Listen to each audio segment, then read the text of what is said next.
கடைசி பயணி. அது இரவு 11:47 நகரத்தின் ஓரத்தில் இருந்த பழைய டிப்போவுக்கு கடைசி பேருந்து மெதுவாக வந்து சேர்ந்தது. ஒரே ஒரு பயணிதான் ஏறினான். ராகுல், ஒரு மென்பொருள் பொறியாளர். இரவு பணி முடிந்து திரும்பிக் கொண்டிருந்தான். ஓட்டுநர் வயதானவர், சற்று களைப்பாகவும் மௌனமாகவும் இருந்தார். பேருந்து வழக்கமான இரைச்சலுடன் இருளுக்குள் புறப்பட்டது. வேறு பயணிகள் யாரும் இல்லை.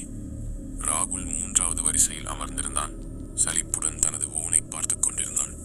சிக்னல் மிகவும் பலவீனமாக இருந்தது. ஒரு சில குறுஞ்செய்திகளை அனுப்ப முயற்சித்தான். ஆனால் அவை அனுப்பப்படவில்லை.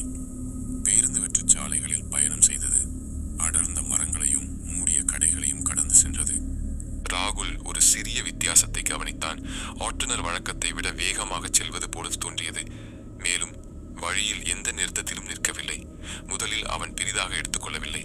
ஆனால் அவன் ஒருபோதும் பார்த்திராத ஒரு சாலைக்குள் அவர்கள் நுழைந்த போது அவனுக்கு கொஞ்சம் சங்கடமாக தொடங்கியது. மன்னிக்கவும், இது என் வழி இல்லை என்று நினைக்கிறேன். ராகுல் சற்று தயக்கத்துடன் அழைத்தான். ஓட்டுநர் பதிலளிக்கவில்லை. ராகுல் எழுந்து முன்னால் நகர்ந்தான். ஐயா, நீங்கள் ஒரு தவறான திருப்பத்தில் திரும்பியிருக்கலாம். ஓட்டுநர் தனது தலையை சற்றே சாய்த்தார். ஆனால் பிடிவாத்தமாய் ஓட்டிக்கொண்டே இருந்தார், சாலையிலிருந்து கண்களை எடுக்காமல். ராகுல் இன்னும் நெருங்கினான். அப்போது ஒரு விசித்திரமான விஷயத்தை கவனித்தான். ஓட்டுநரின் கைகள் ஸ்டியரிங்கின் மேல் இல்லை. அவை வெறுமனே தொங்கிக் கொண்டிருந்தன.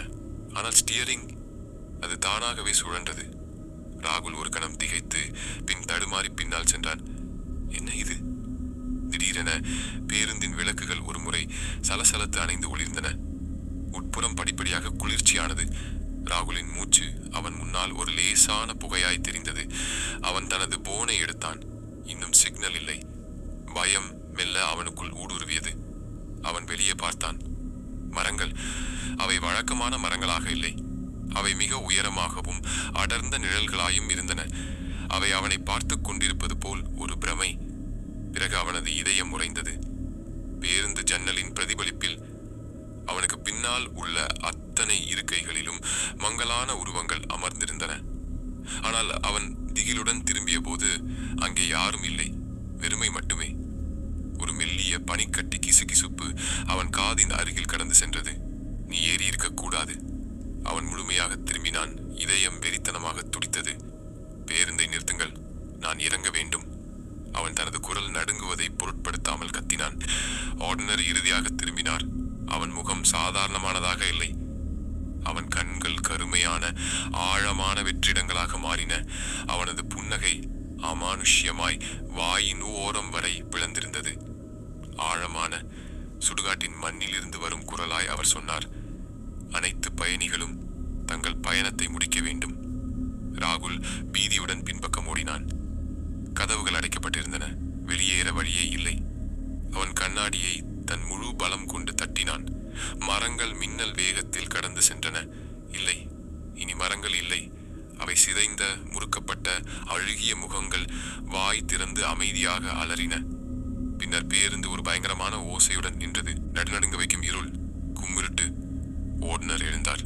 அவரது உடல் ஒவ்வொரு எலும்பும் முறியும் சத்தத்துடன் நகர்ந்தது. அவர் ராகுலை நோக்கி திரும்பி கதவை நோக்கி சைகை செய்தார். உன் நிறுத்தம். ராகுல் ஒரு அணுவும் அசையவில்லை. அவனது உடல் முழுதும் பயத்தில் நடுங்கியது. கதவு மெதுவாக தானாகவே திறந்தது. அதற்கப்பால் முடிவற்ற கருமை மட்டுமே.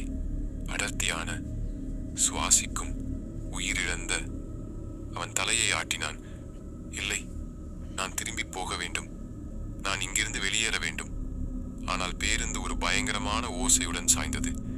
ஜன்னல்கள் கருமையான நிழல்களாக உருகின. சுவர்கள் சத்தமில்லாமல் கருப்பு இரத்தம் சிந்தத் தொடங்கின. இருக்கைகள் பிசாசின் விகாரமான உறுப்புகளாய் மாறின. மற்றும் வெளியிலிருந்து ஏதோ ஒன்று பெரியதாக பேருந்துக்குள் ஊர்ந்து வந்தது. ஒரு முகம், வெளிரிய மரணத்தின் முகம். வாய் அகலமாக திறந்திருந்தது. முடிவற்ற கூர்மையான பற்கள். ராகுல் கடைசியாக கேட்டது ஒரு பயங்கரமான ரகசியம் போலிருந்தது. திரும்பிச் செல்ல வழியில்லை ராகுல். நீ எப்போதுமே கடைசி பயணிதான். இந்த பேருந்து உனக்காகவே ஓடியது. மறுநாள் காலை அதிகாரிகள் பேருந்தை எந்த தடயமும் இல்லாமல் டிப்போவில் நேர்த்தியாக நிறுத்தப்பட்டிருப்பதை கண்டனர். ஓட்டுநர் அமைதியாக உறங்கிக் கொண்டிருந்தார். அவரது விகார புன்னகை உறைந்திருந்தது. ஆனால் ராகுல் ஒருபோதும் கண்டுபிடிக்கப்படவில்லை. அவனது போன் மட்டுமே 3வது இருக்கையில் ஒரு எச்சரிக்கை போல் இருந்தது. ஒரு குரல் பதிவை மீண்டும் மீண்டும் ஒலித்துக் கொண்டிருந்தது. நீ ஏறி இருக்கக்கூடாது, நீ ஏறி இருக்கக்கூடாது, நீ ஏறி இருக்கக்கூடாது. என்ன நண்பர்களே, இந்த கதை பிடிச்சிருக்கா? கதை பிடித்திருந்தால் லைக் செய்து உங்கள் நண்பர்களுக்கும் பகிருங்கள்.